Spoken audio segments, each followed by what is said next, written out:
حوامیم سبع میں سے نئی صورت آج شروع ہو رہی ہے۔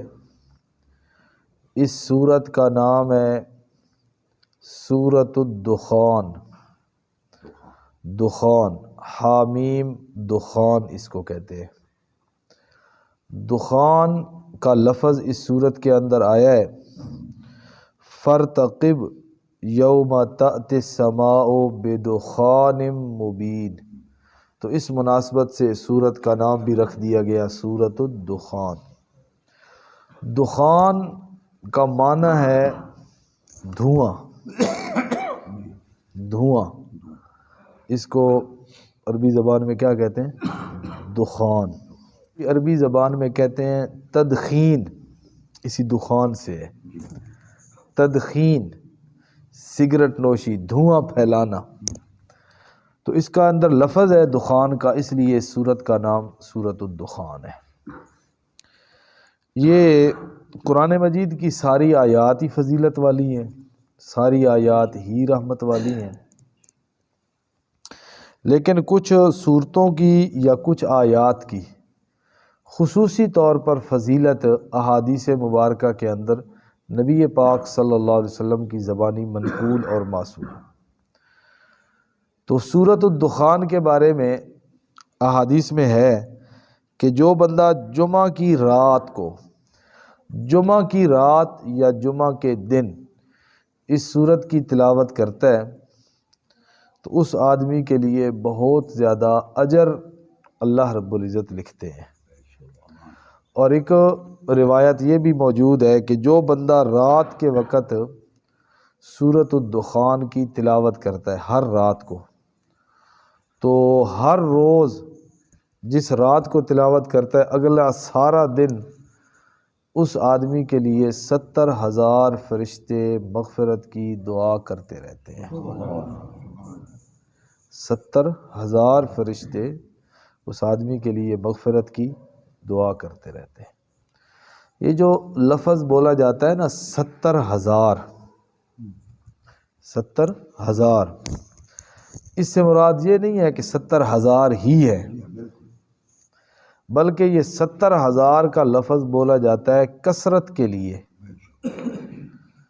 جس طرح ایک آدمی کسی کو آواز لگائے اور بار بار آواز لگائے، 2 3 4 5 دفعہ آواز لگائے اور اس بندے نے اس کی آواز نہیں سنی، چلا گیا، پھر بعد میں اس کو وہ ملا تو اس نے اس کو کہا یار میں تین 10 آوازاں ماری ہیں، یہ جو میں تین 700 آواز ماری ہے، اس کا کیا مطلب ہے؟ یہ 10 یا 70 100 کا لفظ جو بولا جاتا ہے نا، اس کا مطلب ہے میں نے تمہیں کئی بار آواز لگائی ہے، یہ کثرت کے لیے بولا جاتا ہے۔ اسی لیے یہ جو 70,000 کا ہو سکتا ہے 70,000 ہی ہوں، 70,000 بھی کوئی تھوڑے تو نہیں ہے۔ اگر ایک آدمی کے لیے روز 70,000 فرشتے مغفرت کی دعا کریں یہ کوئی کم ہے، لیکن یہاں پر 70,000 سے مراد کثرت ہے کہ کثرت کے ساتھ فرشتے اس بندے کے لیے مغفرت کی دعا کرتے ہیں۔ اچھا، اس کی ایک مثال اور بھی ہے، ایک حدیث میں ہے اور ایک مثال قرآن میں بھی ہے۔ ایک اور حدیث کی مثال تو آپ سنتے رہتے ہیں، نبی علیہ السلام نے فرمایا کہ میری امت میں سے 70,000 بندے ایسے ہوں گے جو بغیر حساب کتاب کے جنت میں چلے جائیں گے۔ میری امت میں سے 70,000 بندے ایسے ہوں گے جو بغیر حساب کتاب کے جنت میں جائیں گے۔ اب اس 70,000 سے مراد 70,000 کا عدد بھی ہے، لیکن صحیح محدثین یہی بات لکھتے ہیں کہ یہاں پر 70,000 سے مراد بے شمار کثرت کے ساتھ میری امت کے اندر ایسے لوگ ہوں گے جو بغیر حساب کتاب کے جنت کے اندر چلے جائیں گے۔ قرآن مجید کے اندر اس کی ایک مثال اور ملتی ہے۔ اللہ رب العزت فرماتے ہیں استغفر لہم او لا تستغفر لہم ان تستغفر لہم 70 مرۃ فلن یغفر اللہ لہم۔ بات آئی کافر کی، مشرک کی، منافق کی، جس کے دل کے اندر ایمان نہیں ہے۔ نبی پاک صلی اللہ علیہ وسلم نے عبداللہ ابن ابی کی نماز جنازہ پڑھائی یا پڑھانے کے لیے تیار ہو گئے، دونوں روایتیں ہیں، یا آپ نے پڑھا دی یا بھی آپ نے پڑھائی نہیں تھی، پڑھانے کے لیے آپ کیا ہو گئے تھے؟ تیار۔ اللہ کا حکم نہیں آیا تھا اس وقت تک ممانعت کا، دونوں باتیں، پڑھا دی یا آپ پڑھانے کے لیے تیار ہو گئے۔ اللہ رب العزت نے منع فرما دیا کہ یہ کام آئندہ نہیں کر۔ ساتھ ہی اللہ رب العزت نے فرمایا استغفر لہم، آپ ان کے لیے دعائے استغفار کریں، او لا تستغفر لہم، یا نہ کریں۔ آپ کا دعائے استغفار کرنا نہ کرنا دونوں برابر ہیں۔ ان تستغفر لہم، اگر آپ ان کے لیے دعائے استغفار کریں 70 مرتن، 70 مرتبہ، اگر آپ ایک مرتبہ نہیں، کتنی مرتبہ؟ 70 مرتبہ بھی ان کے لیے مغفرت کی دعا کریں نا، فَلَن يَغْفِرَ اللَّهُ لَهُمْ، اللہ ان کو معاف۔ اس کا کیا مطلب ہے کہ ایک سے لے کے 70 بار تو کریں تو پھر تو معاف نہیں ہوگا، لیکن اگر 71 بار کریں تو پھر معاف ہو جائے گا؟ اللہ نے تو 70 کہا ہے، اللہ نے تو کہا ہے 70 بار مانگے تو میں معاف نہیں کروں گا۔ اگر 72 دفعہ ہو گئی، 75 دفعہ ہو گئی، 80 مرتبہ ہو گئی تو پھر معاف ہو جائے گا؟ نہیں۔ یہاں پر 70 سے مراد 70 کا عدد نہیں ہے بلکہ کثرت ہے۔ آپ مانگتے رہیں اور استغفار کرتے رہیں، آپ کر کر کے تھک سکتے ہیں لیکن اللہ مشرک اور کافر کو معاف نہیں کرے گا۔ تو یہ جو لفظ بولا جاتا ہے یہ کثرت کے لیے بولا جاتا ہے، اس سے وہ عدد اور اس کی وہ تعداد متعین مراد نہیں ہوتی بلکہ کثرت مراد ہوتی ہے۔ آپ جتنی مرضی مرتبہ کریں، جتنی مرتبہ بھی آپ ان کے لیے کریں نا دعا، اللہ نے ان کو معاف نہیں کرنا۔ تو نبی علیہ السلام نے فرمایا جو آدمی رات کے وقت اس سورت کی تلاوت کرتا ہے تو اگلا دن 70,000 فرشتے اس بندے کے لیے مغفرت کی دعائیں کرتے رہتے۔ اچھا ویسے نا کبھی کبھار بندہ سوچتا ہے کہ یار دنیا کا کوئی ایسے ہی نفع والا کام ہو نا، دنیا کا، تو ہم بڑے شوق سے وہ کرتے ہیں، بڑے شوق سے۔ بھئی ایک چیز ہے وہ سستی مل رہی ہے، اچانک اعلان ہو جاتا ہے ابھی وافر مقدار میں مل رہی، 100 والی چیز 20 کی مل رہی، ہر بندہ بھاگے گا دوڑے گا، یار دنیاوی فائدہ ہے، منفعت ہے، ایک چیز مہنگی تھی ہمیں سستی مل رہی ہے، تو دنیا کے لیے تو ہم نا بڑی بھاگ دوڑ کرتے ہیں اور دنیا کے نفع حاصل کرنے کے لیے ہم بھاگتے بھی ہیں۔ لیکن بعض اعمال ایسے ہیں شریعت کے کہ وہ عمل تھوڑا ہے لیکن اس پہ اجر بہت زیادہ ہے، بہت زیادہ اجر ہے، لیکن وہ ہے تو اللہ کی خاص رحمت ہے نا، اللہ نے پیکج دیا ہوا ہے وہ ہمیں کہ یہ کام کرو یہ ملے گا، یہ کام کرو یہ ملے گا۔ اچھا اب کتنا آسان عمل ہے، جو بندہ ہر نماز کے بعد ایک مرتبہ آیت الکرسی پڑھتا ہے، ہر نماز کے بعد ایک آیت الکرسی پڑھتی ہوئی کتنی دیر لگتی؟ 1 منٹ بھی نہیں لگتا پورا، آیت الکرسی پڑھتے میں 1 منٹ بھی پورا نہیں لگتا۔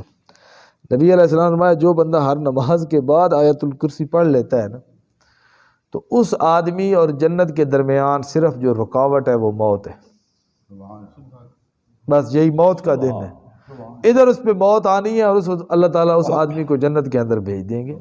اب ہے عمل کتنا ہے؟ تھوڑا سا ہی ہے نا، ہر نماز کے بعد 1 مرتبہ آیت الکرسی پڑھنی ہے، تو عمل تھوڑے تھوڑے ہیں لیکن اس پر شریعت کی طرف سے خوشخبریاں اور بشارتیں بہت بڑی بڑی اللہ تعالیٰ نے دی ہیں۔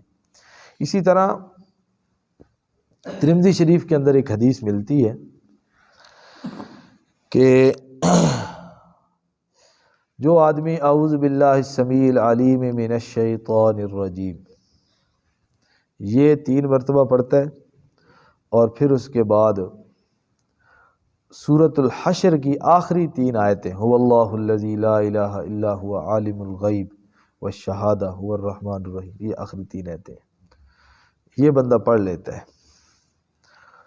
ترمذی شریف کے اندر حدیث ہے، نبی علیہ السلام نے فرمایا جو بندہ صبح کے وقت پڑھتا ہے نا شام تک 70,000 فرشتے اس کے لیے دعا استغفار کرتے ہیں، اور جو شام کو پڑھتا ہے صبح تک 70,000 فرشتے اس کے لیے دعا استغفار کرتے ہیں۔